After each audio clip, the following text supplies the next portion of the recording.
House tax और water tax में हो रहे भ्रष्टाचार की व्यवस्था को खत्म करेंगे, साफ सुथरा शहर बनाएंगे। बुलडोजर और छापेमारी की जो नीति है उत्तर प्रदेश की भारतीय जनता पार्टी की सरकार की, योगी जी की सरकार की, इससे लोगों के मन में आतंक पैदा होता है, विश्वास नहीं पैदा होता आपकी सरकार। मंत्री का बेटा जेल में है, अगर मंत्री अपने पद पे रहेगा तो जांच भी प्रभावित होगी और गवाहों की जिंदगी के लिए भी खतरा है। यह हमने पहले दिन से आशंका व्यक्त की थी।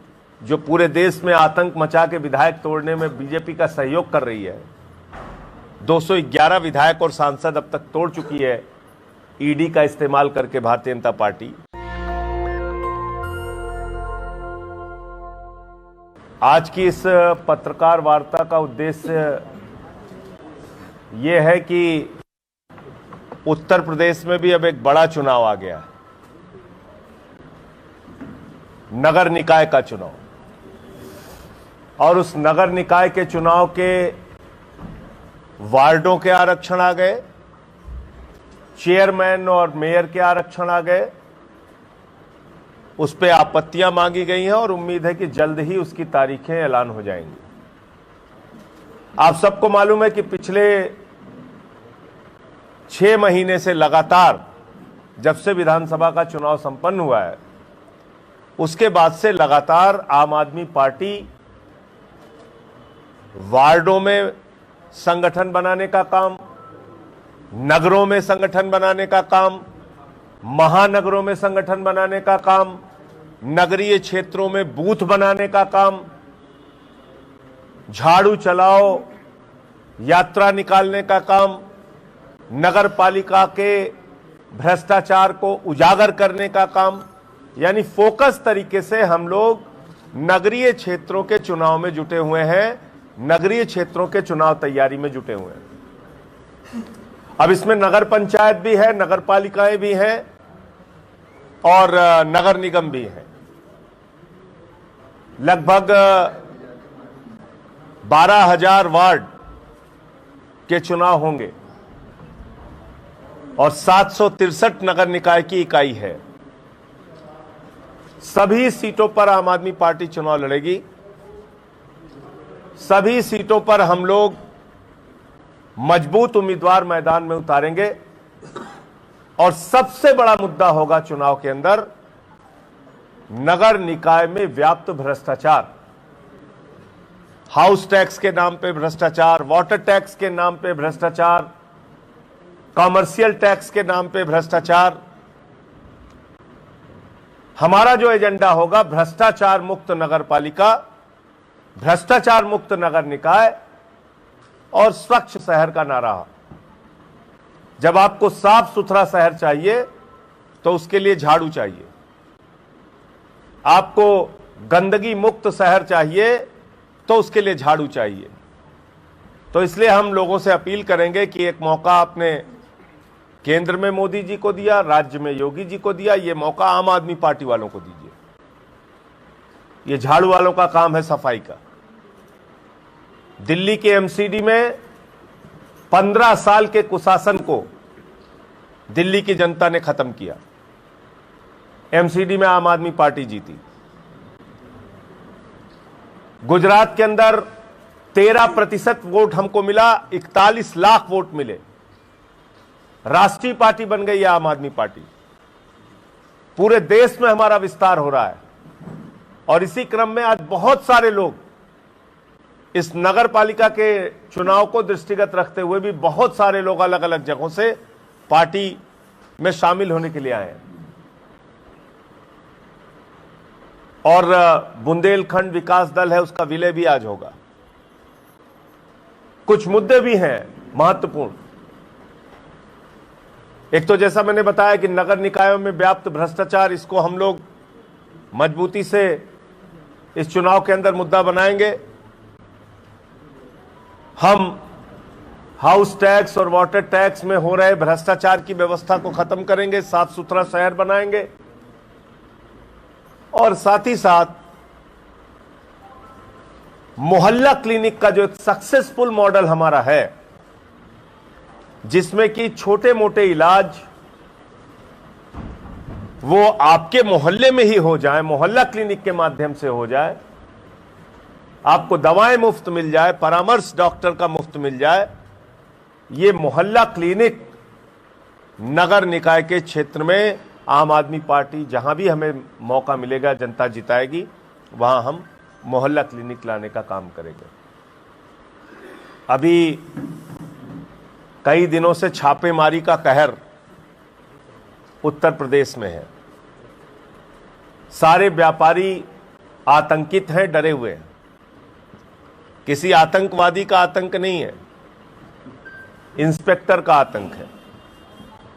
कब दुकान सील कर देगा, कब बंद कर देगा, ऐसा आतंक मचाकर व्यापारियों का उत्पीड़न आप कर रहे हैं।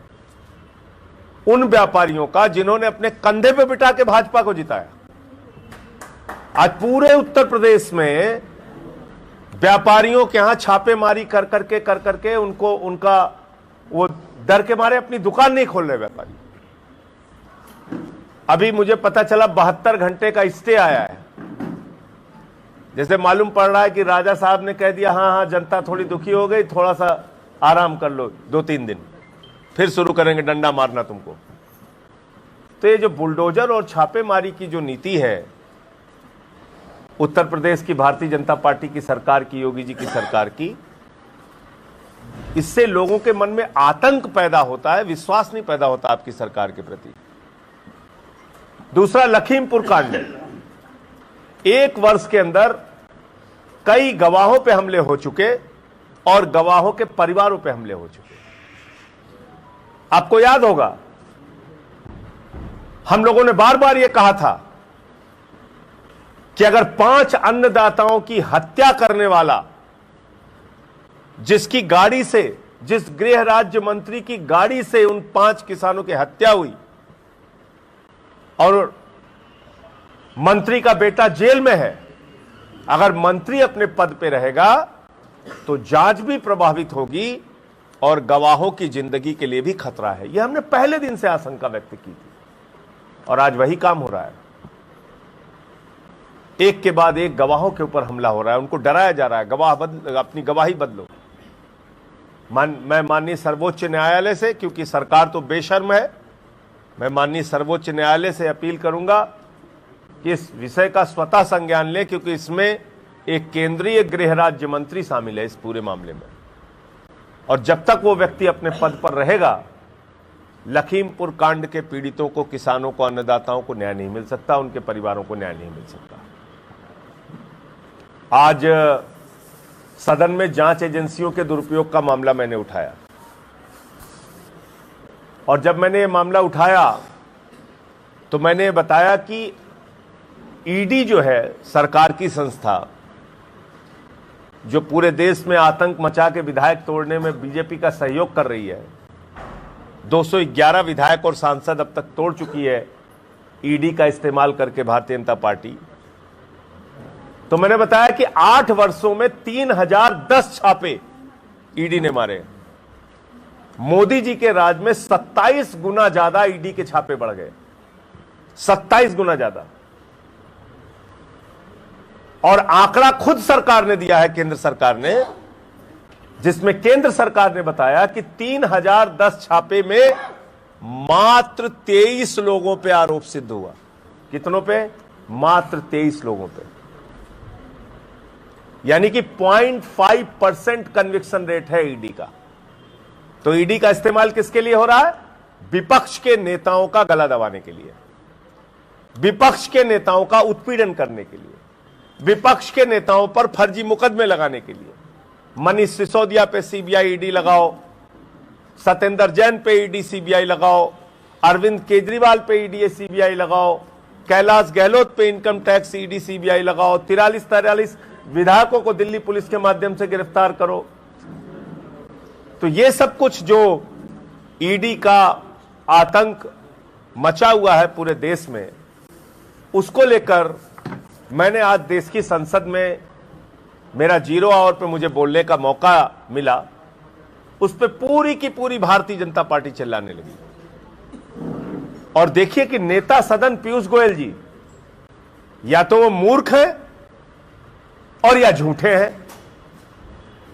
क्योंकि प्रियंका चतुर्वेदी जी जो शिवसेना की सांसद हैं, उनके जवाब में पंकज चौधरी वित्त राज्य मंत्री ने जवाब दिया है कि ईडी ने 3010 छापे 8 साल में मारे और मात्र 23 लोगों पर आरोप सिद्ध कर पाई। यह मेरा जवाब नहीं है, भारत की सरकार का जवाब है। और भारत सरकार के मंत्री, नेता सदन राज्यसभा पीयूष गोयल जी पूरे सदन के सामने और सभापति महोदय के सामने झूठ बोल रहे हैं और कह रहे हैं कि संजय सिंह जी का आरोप निराधार है। आप बताइए, इतने अगर राज्यसभा का नेता सदन झूठ बोलेगा, सरकार का मंत्री अपने सरकार के जवाब को नहीं जानेगा, तो इससे ज्यादा दुर्भाग्यपूर्ण परिस्थिति क्या हो सकती है। तो इसलिए